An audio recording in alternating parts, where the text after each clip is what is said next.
Welcome to The Growth Show with me as your host, Joe Camerato. I am an entrepreneur who created my company, National Business Capital, from literally $0 out of my spare bedroom to over $2 billion in business loans secured for entrepreneurs nationwide. Since 2007, I have seen just about every type of business. I provide money and help entrepreneurs access capital to scale fast, but I also know that it's possible for you as you scale to replace yourself, to build systems, processes, and great teams of people that can live on without you so you can actually enjoy your life and your company can still grow. I will not only tell you the peaks and valleys of my story, but I will also bring on world-class entrepreneurs to tell their stories and share their lessons on their growth journeys. Welcome to The Growth Show.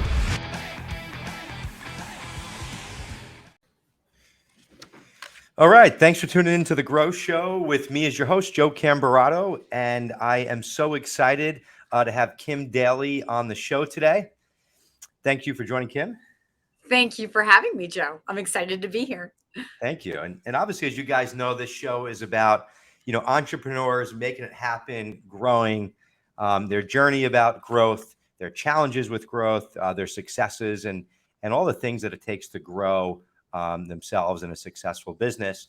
And I'm excited to have Kim on because she's done exactly that, and also has done it, through a way of franchising, which is a really cool topic. And that's why I'm so excited to talk to you, because I'm so big with processes and systems. And I know for me, in my business, when I founded it 15 years ago, I kind of created this new thing, this marketplace for business lending that people can come to one place. So there wasn't a franchise. I had to kind of create my own franchise, and I've treated my business like a franchise by having like repeatable processes and systems. So the power of that is amazing, but it took me a long time to realize and understand that, probably about 7 years of getting my butt kicked and built in a business. And then once I committed to those processes and systems, it was game changing. And that's really where, the growth happened. It was probably about 5 to 7 years in where it clicked and we started to build out repeatable processes and systems. But excited to talk to you today about franchise. You're, number one franchise consultant in the country, which is so exciting and amazing. And, excited to talk about this and really hear your point of view and, who a franchise would be good for or not, and some other really good stuff. So, I guess, how did you get started and how'd you wind up here, Kim? Oh, thanks for that introduction, Joe. So, my story getting into franchising, Joe, and first, let me say, I totally am over here shaking my head if you're not watching the video. If you're an entrepreneur starting a business from scratch, you got to go figure all that out. In a franchise, you pay a franchise fee and boom, you get instant access to all those ready-made tools. So that's really the biggest value proposition, right? I would have loved that. Upfront proposition. Yeah. So that's what I'm like over here pitching all day long is, buy down that learning curve by partnering yourself with a franchisor. But in franchising, we kind of ask the question to each other, like, how did franchising find you? Because it's not like people wake up and go, oh yeah, Joe, like I was dreaming of being a franchisee from the time I was 15. So, my story is I was on my way to medical school. I answered a classified ad in the newspaper. And it was for a franchise consulting company, not the one I'm part of today. And it just exposed me to this whole industry that's just an amazing, amazing place. It's a place where people are helping people every day. People were waking up, living their dreams. They're passionate. And I just fell in love. But I did what everybody who thinks about owning a business, who thinks about franchising does. I went out and I started my own business because I don't need a franchise. I'm smarter than that. Yeah. That took me 5 years of trial and error. And I was, I guess, okay. I was successful, but it was the whole thing that you just said. Like, I had no systems and processes. It felt like I was making it up as I went along. And like, could I repeat it? And like, trying to project out 5 years, 10 years, like, what is this going to look like? What am I doing? And that's when I was like, you know what? I need a franchise. I want systems. I want to be in business for myself, but not by myself. I want to be, entrepreneurship is really lonely Because when you have a problem, there's like nobody you can turn to. Your competitors aren't really going to like be like, oh, this is what we do. Yeah. In franchising, not only do you have a corporate office, but you have all of the other franchise owners to Yeah, reach that's out to true. and be like, hey, this is hard. Like, what do you do when this happens? And I wanted that collaborative, collective environment. And here I am over 20 years later, like, who knew? It's just been the greatest journey for me. Yeah, that's actually really interesting. I never even thought about the power of that. Because the other franchise owners, like you own your franchise, they own theirs, right? So, and you can only open up one in a certain area, whatever it is. So it's not like it's that like the power of that being able to tap into that network and share. There is Yes. a lot behind that. I almost feel like no one's ever talked about that to me that owns a franchise, or I don't even think a lot of franchise, businesses like bring that up, and I think there's something real to that. But that's It's really it's interesting. the best part. I mean, so the Yeah, other franchise owners, like even when you're a candidate in my process and we're looking at companies, one of the most important things we're going to do is go validate what we call validate out in the real world. So you're going to talk to the franchisors in the beginning and learn their processes and their systems and their marketing and how they're going to train you. And you're going to get comfortable because it's your relationship with them. That's what you're buying into. But we're going to not just take their word for it. We're going to be able to go out and validate in the real world with other people who've already said yes to this to see how's it going and knowing what they know now. Would they do it again? Are they happy? Do they feel well supported and well trained? And what are they looking forward to? And oh, by the way, how much money are you making? Right? Because it's very hard to sort of figure out like what is going to be my reality as a business owner financially. So when we can validate with multiple people in multiple markets and we can hear some consistencies, that gives the candidate in the process just more confidence that the numbers they're thinking, or at least to have a plus or minus range to feel like, okay, if I'm in this range, I think this is a reasonable expectation. But even beyond the initial getting out of the gate, Joe, once you're a franchise owner, you graduate from training, I'm going to tell you your best lessons about how to really master the art of your business are going to come from the other top performing franchise owners. So this is yeah. in fact my story. Like I spent 8 years just sort of like fumbling around as an average performing consultant. And then I broke free from that and became a history making consultant about 12 years ago. So having stood in both groups, I have a great perspective on why, when you're talking or validating with owners, you can't just take one person's word from it. Because if you met Kim Daly, 19 years ago, she would have had one story about how to be successful. But today, I absolutely know with clarity, it's a science what I do. And I've been replicating it for 12 years. So there's so much magic to the value of all of the other franchisees. And like you said, we are not competitors, we're shareholders in the same brand. Yeah, that's really good stuff. And we've have funded a lot of different franchises over the years. And you can always see when you get in, the certain franchises, they're all very predictable for the most part. Like a lot of times when sales are especially in food ones, if they're way beyond the average, it's because they're in these really like very very busy areas. But speaking to those different owners, they all kind of really share the same appreciation for the processes, systems, and a lot of them have tried other businesses and just said, "What am I doing? I don't want to deal with this." And I think that you got to realize as an owner, because it's all, my show is all about growing and being better. I think part of growth, if you don't have a franchise, you really have to work hard to build out those processes and systems. And it's very hard to explain like a process and system. Like, what does that mean? Like, how do you explain that to somebody? It's one of the most difficult things. I always talk about the book, The E-Myth Revisited by Michael Gerber.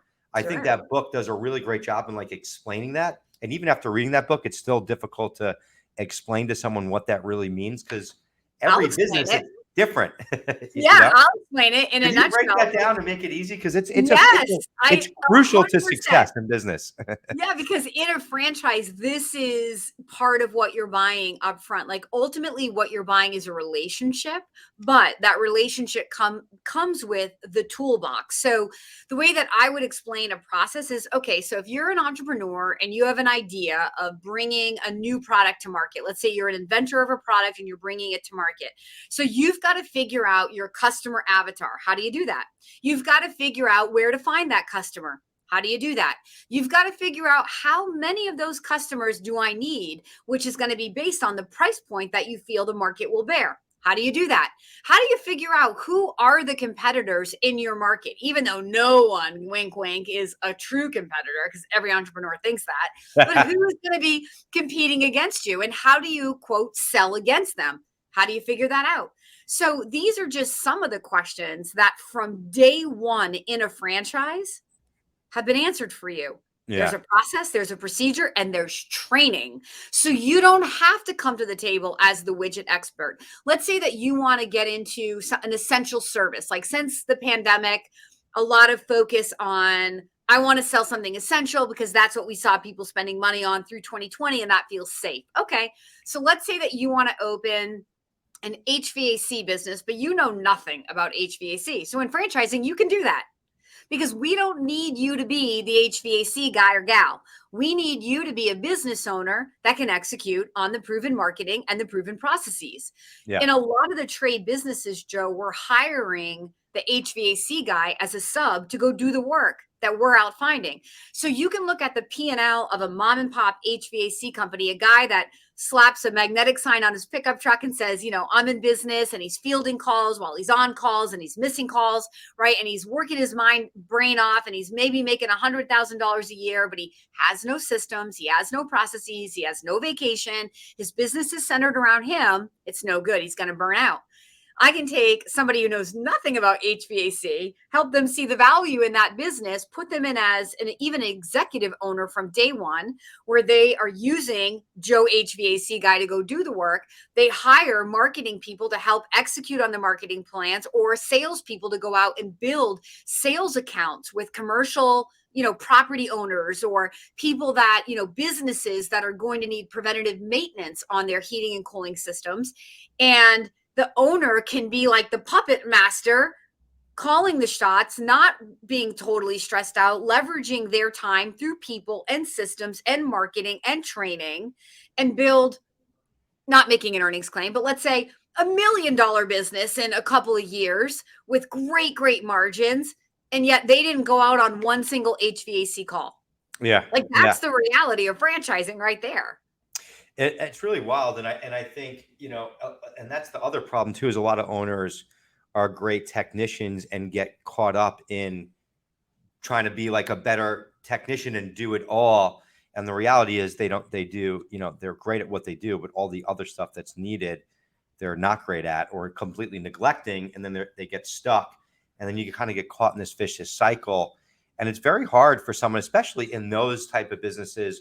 I think like food and beverage, like if they're a great cook, you know, anything automotive, like great mechanic, or, you know, HVAC, like, you know, great at, you know, like, you know, whatever it is, you know, that you do in HVAC,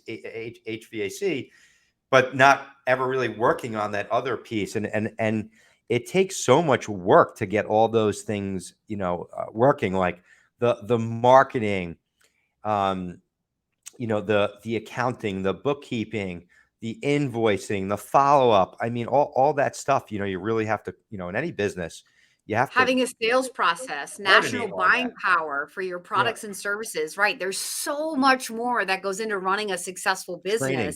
Yeah. Right. And in franchising, we love to say that owners should be working on their business rather than in their business. Now, that doesn't mean that there aren't people that buy a job in a franchise 100%. If you buy like a Matco Tools, I mean, there are some businesses that are designed for the owner to be an owner operator. But there's the dream, even if they're starting there, is to eventually get out of the truck, to be able to hire somebody and then scale to multiple trucks on the road and be the owner of, managing calls and trucks and techs. So you have that sort of built-in scalability in franchises, even if your most comfortable place is starting in as an owner operator. But look, there's a lot of executives in corporate America today, especially in this uncertain economy that we're in, that may be faced with a layoff or a reorg, and it's not the first time and it's through no fault of their own, and they find themselves like, what the heck, I just lost my job after I gave my heart and soul to this company. And those people turn to franchising, but they're executives. They don't want to be, trading one job for another. They want to build something that has equity, something where they can be leveraged, where they can get their time back. And franchising can afford those people that opportunity as well. Yeah, that's really wild. And it's well said. And it's funny, like in these wild times, I mean, I saw it after 08, 09, just the boom in entrepreneurship. And I was just reading an article yesterday, how that's happening, again now, which just makes a lot of sense, just to exactly Yes. what you were saying. So, if you are out there looking, if you're watching this, you really should consider, franchising. And if you don't, that's okay. But at least know that you got a lot of work ahead, and you're going to have to put a lot of focus into that, process and systems, and really build it out. And if you don't want to be, caught up in the weeds with it, it really is a great thing to consider, especially if you haven't owned a business before. And I guess so. Would someone, Kim, like, can people come to you to, like, pick your brain about the different franchises? Like, how do you work with people? Like, when people come to you, like, what is it that they would come to you for, and how can you help them around franchising? Awesome question. So as a franchise consultant, people come to me, Joe, saying, Kim, I think I want to explore franchising. I don't know if it's the right thing for me. I don't know what the right business is for me. I don't know what I can afford. Some people are like, I don't know what I want to be when I grow up. Like, help me. So that's what I do. I help answer those questions. And the way that I do that is I have a process, if you can imagine. I have a 2-step process that helps to kind of gather the data. So I'm looking at candidates personally, professionally, and financially. And then I'm going to build a model of you and your ideal franchise business based on matching characteristics. So I'm not interested so much in the widget, like Kim loves to work out, I got to show her a gym. That's kind of like the cherry on top of the sundae if I have a good franchisor that, because it's all about buying people and a partnership. But it's more about, what does Kim like about the gym? It's a life-giving environment. It's a place where she can connect with people. It's a place that's happy and fun to go to. She's not solving problems. Well, she's solving health problems, but in a fun and, again, a stimulating way. It's the environment that you can put me in, and that could be applied to franchise consulting.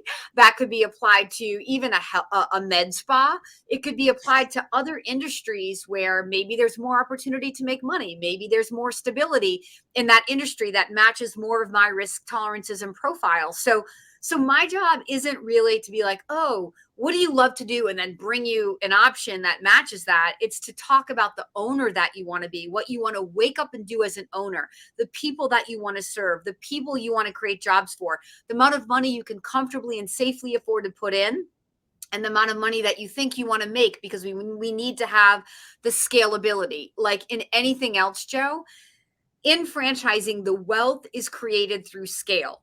Right. Yeah. So if you're a real estate investor, it's not about one roof. It's about leveraging your time with multiple roofs. Well, in franchising, in a business, you can scale using people, using equipment, or using brick and mortar location. So we're going to talk about that. But the goal is for me to kind of gather all the data. I have 20 plus years of relationships with the most amazing franchisors in the world. I don't work with everybody. I work with the best of the best, people that have strong track records of success, people that have been leaders in other franchise organizations, franchises that are at the top of their game, the new pioneering emerging brands that would give somebody a first to market advantage. So again, all of these are things I'm looking for when I meet a candidate to try to figure out, do I need to bring a tried and true brand like Massage Envy or Supercuts, or can I put this person into an emerging brand where you get to be the first one to carve up that market? And when that brand wakes up and is the next big American thing, you're sitting on an amazing exit strategy. Yeah. So I do a lot of coaching and training. I get people there, then I bring them 3 to 5 options. And then I coach their process. I teach them how to do thorough due diligence. So my job is to guide you through about a 1 to 2 month investigation process. It's all for free. People never pay me any money.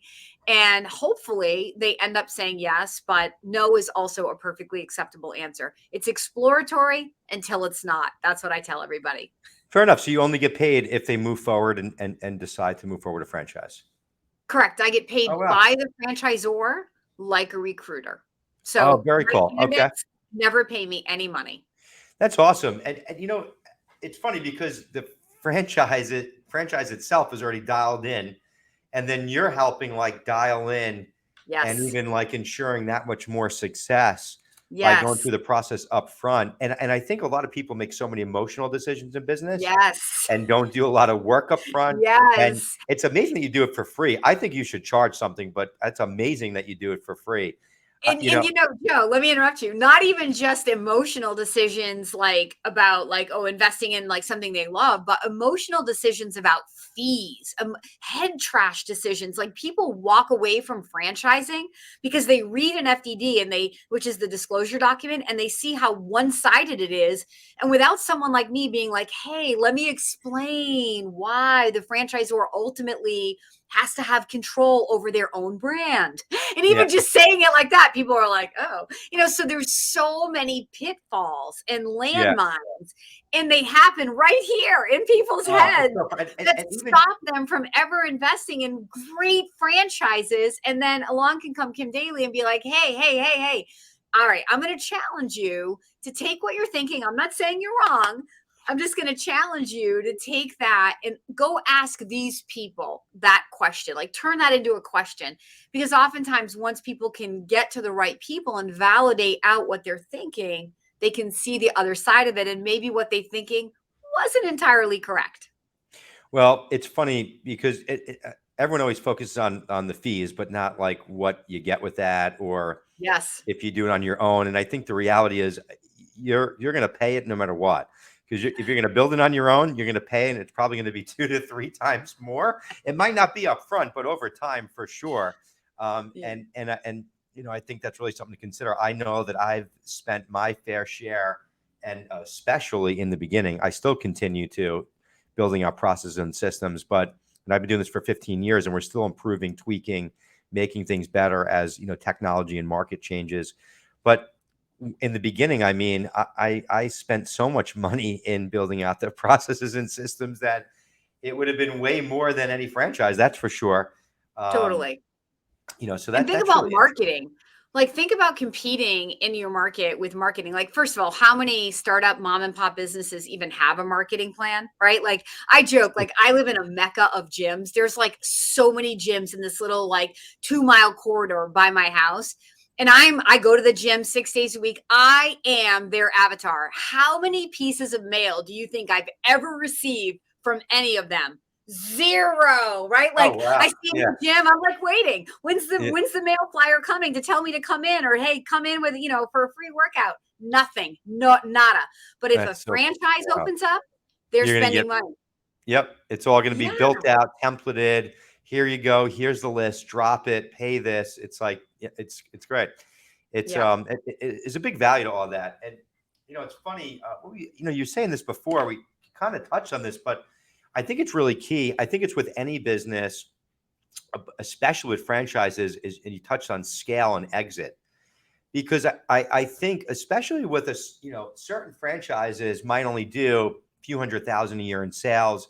Even if they do 1 million, you know, there's certain times, like especially if it's a franchise where it's a brick and mortar in an area, there's probably going to be a cap to what you can do in sales. And there's ways that you could probably tweak that and drive it and do more. But I think like the like opening up multiple like locations and build really scaling the business and the you know and selling the business, that's where I think the real wealth is. And I don't think it all depends. franchises are equal, but you know, correct me Yeah, if I'm wrong. so it depends. You talk a lot about food. I am not a food girl. In 20 years, I have helped less than a dozen people get into food. There are just easier, faster, better ways to make money. I am the queen of the service. Like I love low entry, like low cost of entry, low fixed costs, high margins. I love repeatable services like reoccurring. So a business owner that has predictable, scalable revenue. So anything wrapped in a Yeah. membership, and we have tons of things wrapped in membership, not just gym. We have facials, nail bars, med spas. We have a pet store that has a membership to it that gives people discounts on the services and food. So tons of things that have predictable, scalable revenue. But I love service that can't be taken away by Amazon or, Yeah. another big online retailer. I love the home services space, anything like in the home. Again, you don't need experience. And these are businesses where on my YouTube channel at kimdaly.tv, I've interviewed like dozens and dozens of franchisors and franchisees. There are some amazing stories. There are interviews on there. A guy in storage franchise, sold his business for $30 million. Now, to your point of selling it and getting a great exit. But there was one guy interviewed who worked for JP Morgan. He left the big bank and he opened his own Paul Davis Restoration Services, which is a fire water mitigation business. You can find this interview on my YouTube channel. And in 4 years, he built a company that was doing $21 million in revenue. So Wow. there's a lot of money to be made. It's not necessarily made in, like you said, in one location of food. But if we look at these businesses that are more territory based, where it's scalable with trucks, equipment, or people, there's a lot of money to be made without having to put big capital investment to keep growing. It's a lot easier to double your income if all you have to do is add another got junk truck compared to going and building out another $500,000 yoga studio. Got it.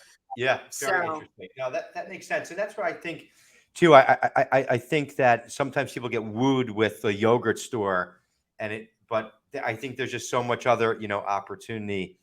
And, and then if in that service business, and I love the reoccurring revenue, and these are things like, that's why someone should be talking to you, because sometimes you get stuck on one thing, but if you don't do the research and the homework, you just don't know.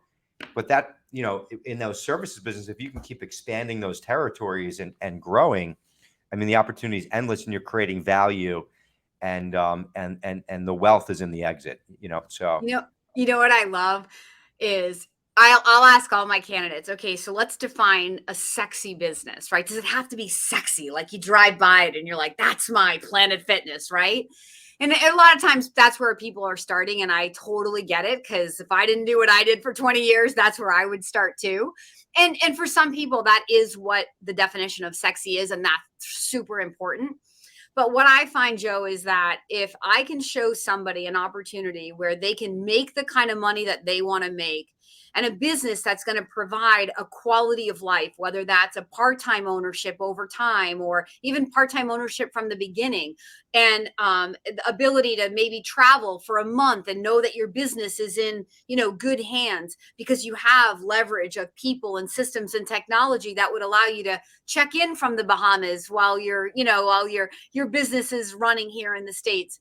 So when you look at like money, passion, and quality of life, if I can show you a business that provides money and quality of life, oftentimes people fall madly, passionately in love with that business that they initially didn't think was very sexy. But Yeah. if you enter into a business because it's sexy, but it doesn't provide you money and quality of life, guess what happens? You're not going to find that business to be very sexy over time. Exactly. That's probably like a significant other. If you just marry for looks and there's no depth, right? It's just not going to last. You got it. You said it, Joe, not Kim Daly. Yes. Yeah. That's great. No, it's so funny. It's so true. And I think this is exactly why, if you're starting a business for the first time or looking to make this move, people should really be talking to you, and to go through this, because you don't know what you don't know. And again, a lot of decisions that we make, business or not, are emotional, and don't get caught up in the emotion, because the reality is it's all fun in the beginning, get incorporated, your logo, and then all the real work begins. And that euphoria fades, I think, really quickly. It does fade very quickly, even in a franchise that you're in love with, because the reality hits the fan and you're like, oh Yep. man, now I got to go do the work. Yeah. And there is like this belief out there, no matter how many videos Kim Daly makes about it, that like, it's the franchisor's job to make me successful, and it's like, that is so not true, right? It's your You got job to to make it. make Yeah, you you're successful. If the yeah, franchisor can make you successful, why would they even need you, right? Like if correct. they Yeah, if you they were still have gonna to like, do the work. A- yeah, And you there's got no to way to show up avoid the and have work. goals. And even Yeah, if you're not doing the work, you still got to manage the people and do the work to get, teams of people and sync and all the other things that go into running a company. And I think there's a lot of, you make videos about the realness of things. I think there's a lot of stuff out there today in social media where everyone makes it seem like, oh, own your own business and live your life and it's so easy and fun. You can get there, right? But in the beginning, right, franchise or not, you've got to do the work, you got to do the grind, you got to get things moving and the momentum going, and that just takes time. And there's really no easy way out. And I think there's a lot of distortion around that with owning any type of business. That's just right. unrealistic today. There are franchisors that allow what we call semi-absentee, but I'm going to define semi-absentee owner as a part-time owner with a full-time manager. I think that's the clearest definition, right? Yeah, So yeah, a business always needs a leader. It's not like investing in a piece of land, right? Like this is dynamic. It's living and breathing. It needs somebody. So it may not necessarily have to be the person whose money is invested in a full-time way. But if it's your money and your outcome you're trying to get to, most people want to have say in it. But you can hire to the experience of the business if the franchisor allows you to hire a general manager. But there are a lot more franchisors today in the year 2023 that are actually taking on the recruiting programs to help you find that key manager. And they're going to train that manager because that's the person that they're going to be working with on a day-to-day basis if you plan to be more in that part-time or semi-absentee role. There are franchisors today, Joe, that are taking on the marketing. So they're like, look, we know customer acquisition is what's going to make or break you. So sorry, Mr. Franchisee, we love you, but we're going to do that for you. So you're going to pay well, your advertising dollars to the franchisor. They're going to drive all of your SEO and digital marketing, get your phone to ring. And then oftentimes those same franchisors own call centers. So they're not just going to get your phone to ring, they're going to answer your phone. And oh if it's wow, a simple sale, they may be even taking the customer's credit card and booking that job right into that's your amazing. calendar. So if a franchisor is doing like this, has this much leverage for you, it would allow you to potentially keep your full-time job while you're ramping a business. So I don't want to make it sound like you have to, like it's a total grind and you have to be full-time and it's going to be 80 hours a week. Like it doesn't have to be that. But on the flip side, I don't want to oversell semi-absentee or part-time ownership because it doesn't mean absentee, which is Yeah, what yeah. people hear. Yeah, and I think too, the reality is like what you put into it is what you're going to get out of it, right? Totally. So, Yep. and I think once you get the lay of the land, then that can start to tone down and tone back. But nothing's just going to happen magically, on its own. But We wish. We but wish. for We all sure, wish. you're way ahead of the pack, and all these things that we talked about today. I can't stress, and it's from experience. All the things that you have to do if it's not a franchise, build out. We've had to figure out our own marketing. We handle the marketing, the brand building, teams, hiring, training, um, the accounting, the processing, like all the systems to move, a customer through. We've had to build all this stuff out, and it takes a lot of time. So there's a lot of power in it. It would have been amazing to buy a franchise for what I do, and then just focus on servicing customers and people, and Make make money. money. Oh man, where were you 15 years ago, Yeah, Kim? where was I? I was here. You just didn't know I existed, Joe. That's great. Yeah, I always Well, say entrepreneurs are in love with their business. Franchisees are in love with what their business affords, which hopefully is money and quality of life. that's good stuff. Oh, I love that. Well, really well said. Definitely learned a lot myself today, and it's really cool to know that someone can go, to you and really like these upfront conversations and really learning all this stuff in these areas of opportunity, to be able to, go to you, the value that you bring to the table is really, really amazing. Thank you. I Yeah. love what I do. Good stuff. Well, you could tell, you could definitely feel it. I appreciate all shared today. Thank you. And definitely, check out Kim's book. What's the name of your book again, Kim? I'm sorry. Well, I do have a book. I'm a co-author of a book, but ultimately I'd rather drive everybody to my YouTube channel because I have Great. over 500 videos on all things, and Wow. it's audio format only, audio format as well on Spotify, Apple, and iTunes. But if you go to kimdaly.tv in your browser or open YouTube and go to Kim Daly, Daly, that's where you'll find the greatest content I've ever made. I've had the most fun over the last couple of years creating all of this content and more coming out every month. So go check out some of my videos. You can kind of get a sense for my coaching style. And of course, all of my contact information is there. And any of those like topics that are like common pitfalls of fees and why is franchising so expensive and is this a ripoff and does the franchisor actually care about me? I have videos on all of those topics and then some. So please go entertain yourself and humor me. And then when you're ready, you can reach out to me. Well, great stuff. We'll definitely go check that out. Definitely watch those videos. Do your homework, and get connected with Kim if you're considering, franchising. To be able to talk with you, Kim, about all this stuff was really great today. I hope you found it helpful if you're watching. And listen, in order to grow, you need to know. So definitely get connected with Kim. Learn everything that you can before you make a big decision, and get committed into starting a business. Thanks so much for being on. Kim, keep doing what you're doing, keep growing, and I hope to see you soon. My pleasure.